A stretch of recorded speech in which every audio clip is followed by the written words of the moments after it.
कराची में इंटरसिटी बसों में मुकर्ररा किरायों की खिलाफवर्जी करने पर डिप्टी कमिश्नर शर्की और सूबाई ट्रांसपोर्ट अथॉरिटी ने कार्रवाई करते हुए 6,13,000 रुपये मुसाफिरों को वापस करवाए और 87 बसों पर जुर्माने आयद किए। मजीद जानेंगे डॉन न्यूज़ के नुमाइंदे आसिम खान से। आसिम, बताइएगा, ज़ायद किराया वसूल करने वालों के खिलाफ मजीद क्या कार्रवाई की गई?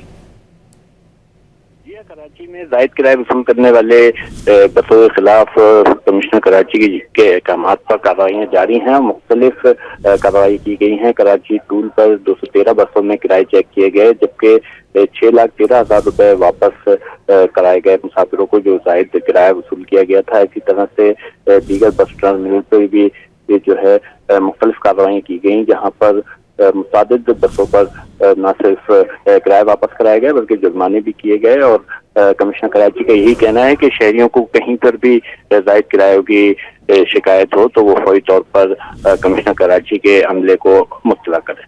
बहुत शुक्रिया आसिम खान इन तफसीलात के लिए।